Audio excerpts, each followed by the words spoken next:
ডিমের এই রেসিপিটা রান্না করে নিলে সেদিন আর আপনার মাছ মাংস কোনো কিছুরই প্রয়োজন হবে না। বাসার সবাই তৃপ্তি করে চেটেপুটে এই ডিমের ভাপা দিয়েই ভাত খেয়ে নিবে। আসসালামু আলাইকুম, কেমন আছেন সবাই? ফিরে এলাম নতুন আরেকটা ভিডিও নিয়ে।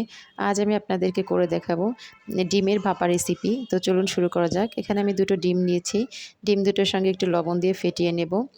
ফেটানো হয়ে গেলে এখন আমি এটাকে ভাপে সেদ্ধ করে নেব। তার জন্য আমি একটা পাত্র নিয়েছি। তো এটার মধ্যে আজকে আমি করব। এখানে আমি ডিমটাকে এখন ঢেলে দিব। আর আমার ভিডিওটা দেখে ভালো লাগলে অবশ্যই আমার চ্যানেলটিকে সাবস্ক্রাইব করবেন, লাইক কমেন্টস করতে ভুলবেন না।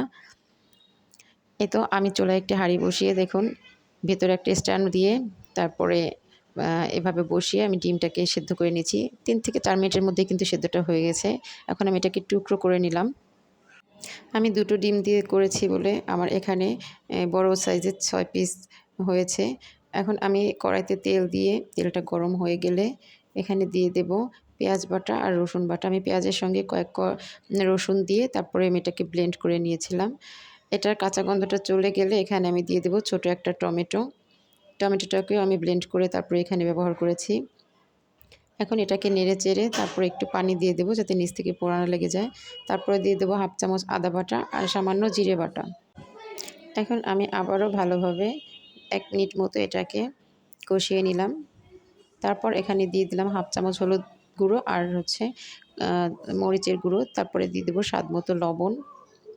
লবণটা দিয়ে এখানে আমি আরেকটু পানি দিয়ে দিলাম। দিয়ে এটাকে একটু কষিয়ে নিলাম। তারপরে এখানে 2টো এলাচ আর একটা তেজপাতা ছিঁড়ে দিয়েছি।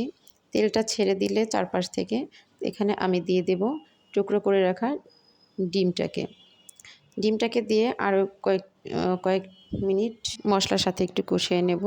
তারপর এখানে দিয়ে দেবো আমি 1.5 কাপ পরিমাণে পানি। পানিটা দিয়ে অপেক্ষা করব একটা বলক আসা পর্যন্ত। বলকটা চলে আসার পরে আমি একটা ঢাকনা দিয়ে 5 মিনিট মতো এটাকে রান্না করে নেব। এর মধ্যে আমার রান্নাটা দেখুন হয়ে গেছে। এখন আমি আপনাদের সার্ভ করে দেখিয়ে দিচ্ছি। মাশাআল্লাহ, দেখুন কালারটা কত সুন্দর হয়েছে আর দেখেও কতটা লোভনীয় লাগতেছে খাবারটা। খাবারটা কিন্তু অসাধারণ। আপনারা বাসায় অবশ্যই একবার হলেও ট্রাই করবেন। আপনাদের সবার খুব ভালো লাগবে। আর সবাই ভালো থাকবেন, সুস্থ থাকবেন। আজ এই পর্যন্ত। আল্লাহ হাফেজ।